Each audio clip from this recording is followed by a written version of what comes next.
Hey, we are going to plan a trip.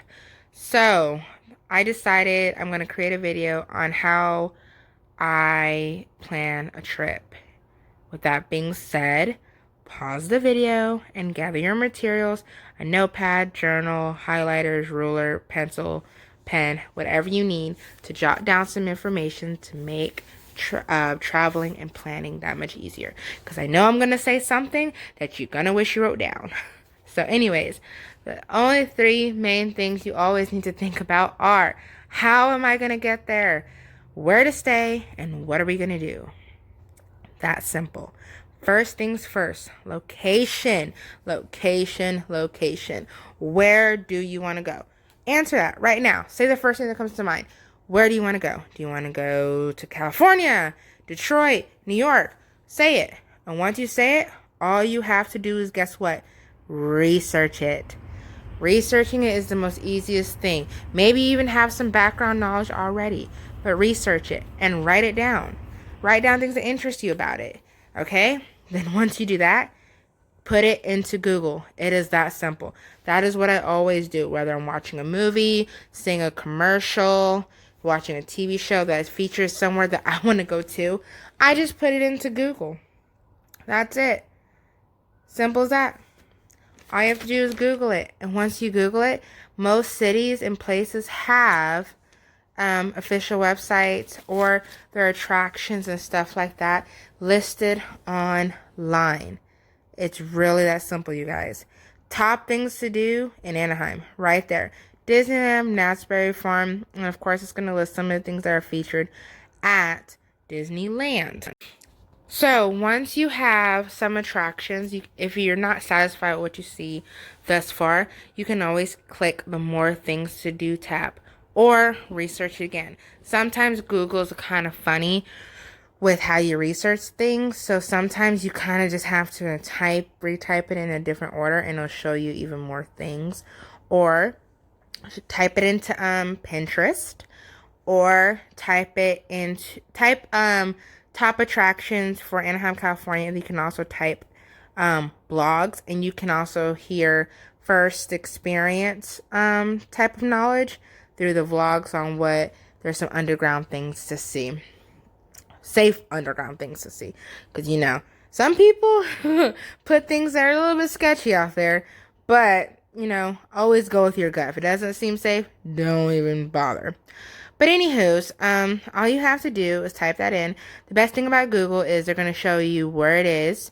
And they separate it by interest and into different categories as well into notable neighborhoods.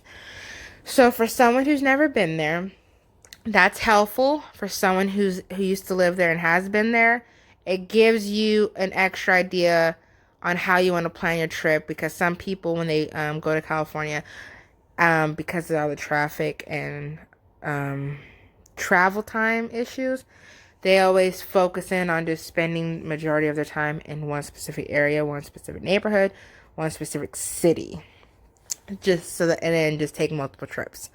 Smartest, most effective way, but to each their own. Attractions, sorry. Whenever you're researching attractions, keep in mind that you want to get the most out of your trip. I usually write down all the attractions, speak with whoever I'm traveling with to get their insight, and then I honestly go and research each specific and individual attraction to see if it's as enjoyable as people say. I look at the reviews. I look at how much it costs, because some places will charge you $60, and then when you look at it, you're like, that's not worth $60. Or some places, you're excited about and realize, wow, it's only $10 to do that, and you get to get all of this fun and excitement out of the trip.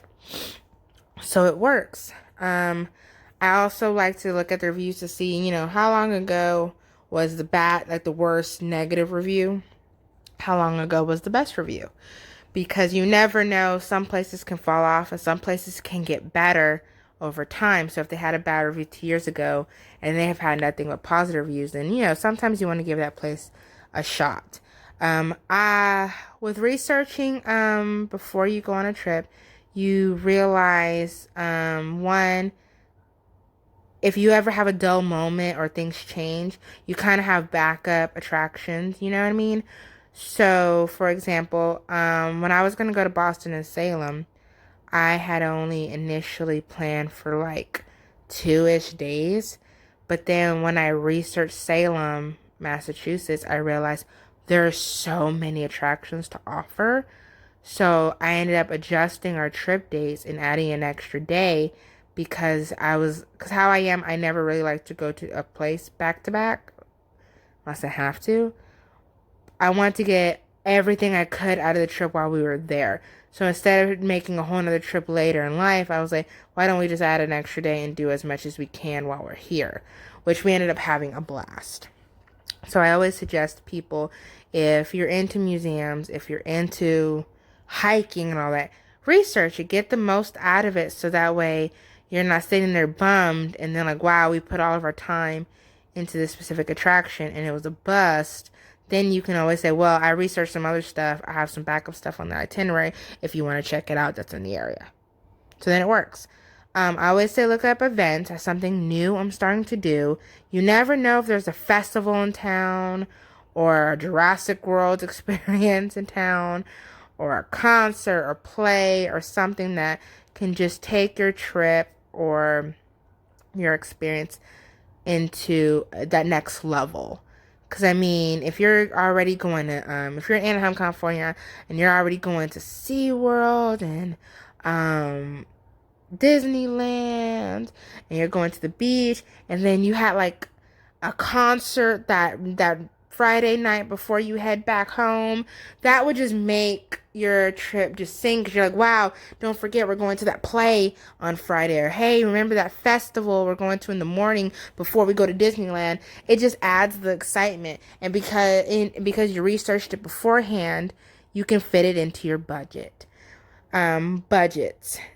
Everyone tends to fear from that because they're like, oh my gosh, I can't stay on budget. I love budgeting as long as you make it realistic. Some people, they push themselves too hard. They really do. With hotels and Airbnbs and bed and breakfasts, you guys, seriously, it's not that big of a deal.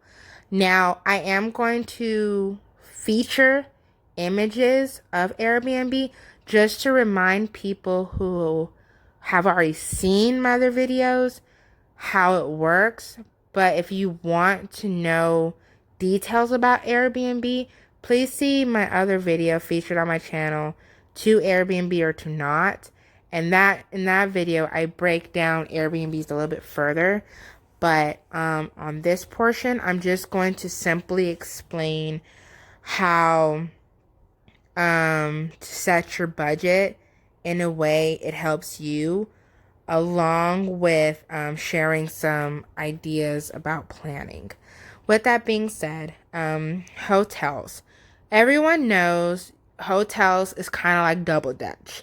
You kind of just in the loop until you see something that is just super unrealistically cheap and works for your budget that you set, and then you just book it. Airbnbs, kind of the opposite. Most hosts set their rate. Yeah, they'll adjust it a little bit, but what the rate is what the rate is. With that being said, the best deals usually go first.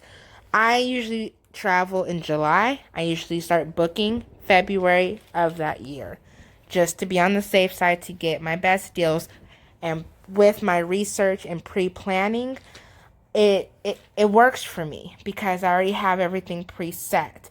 I always plan a year ahead. So I'm taking a trip this July. I'm already starting to plan next year's trip. It's just the domino effect.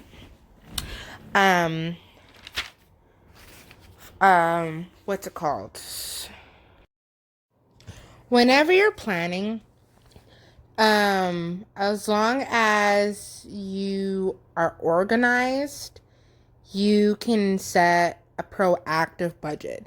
So how I usually write mine, I start with how much everything costs. So when you're researching your attractions, make sure You're writing down how much everything costs. I always estimate high because you never know if during, certain seasons that attraction might increase their pricing. And if they lower it, it kind of helps you in the end because then you're like, oh, I aimed high, so that's just more like extra money. And extra money is always good because then it's like your spontaneous portion of your budget. What's needed? I also put things that I need. So let's say you're traveling in the winter and you're gonna need a new coat or something special like hiking boots. Go ahead and write that in your budget. Again, as I say, an organized budget can actually help you. But again, estimate high. You might know that, hey, I can get my boots on sale. Well, plan as if something happens where you don't have money when it's on sale and you have money when it's off sale. That way you can still get them and you're not sitting there like, I budgeted 50 when I really needed 100. It makes more sense to budget 120 and then get them for 50 and then just have that difference as extra money that you could put towards something else. Or maybe even upgrade something.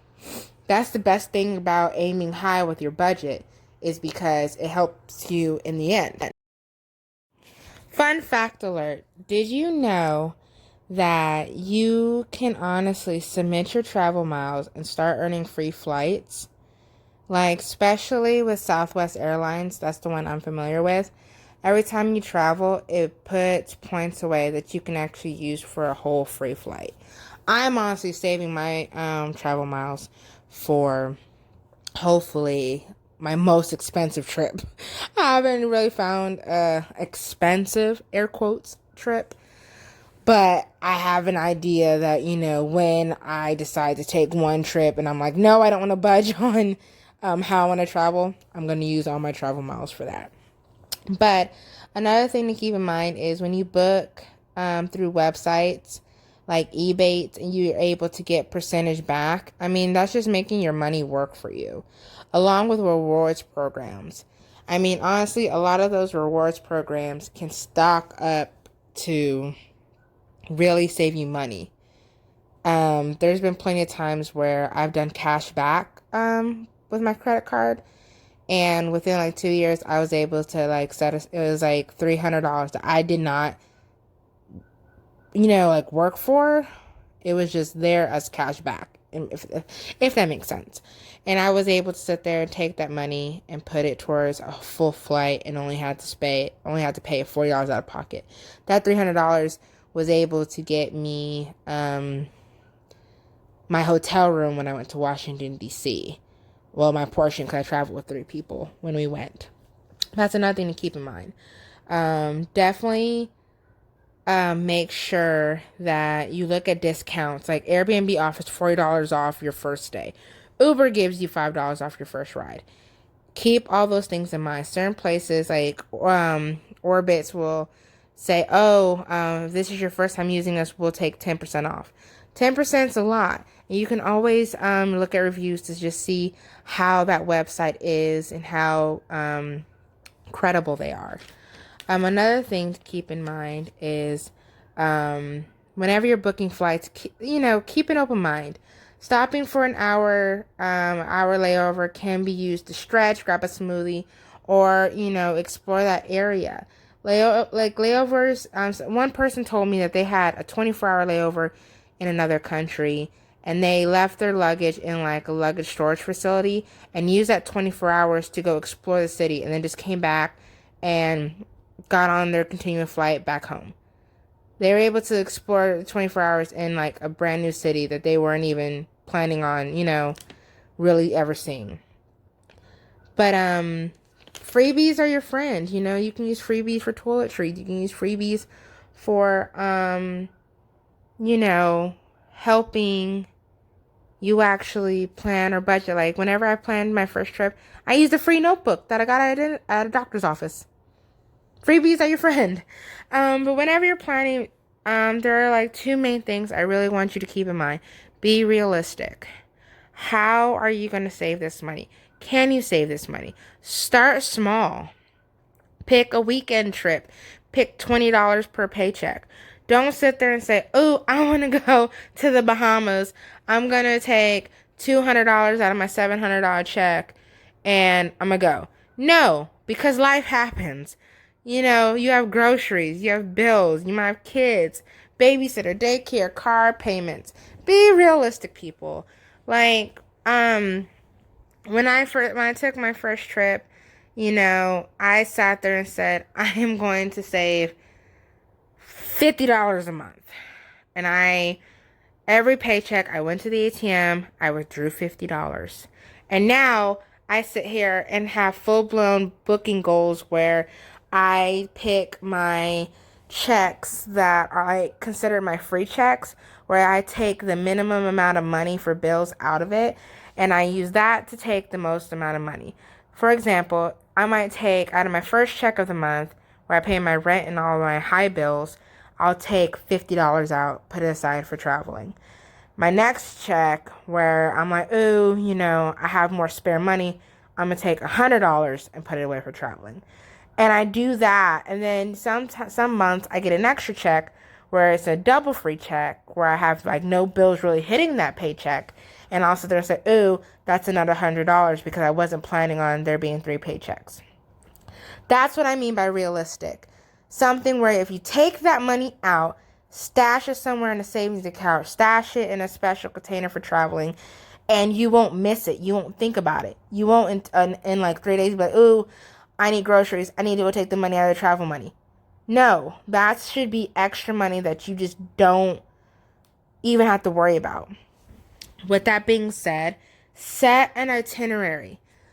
What I mean by that is it's going to be a lot of work and it's going to be a lot of organizing, but it's going to help you in the end.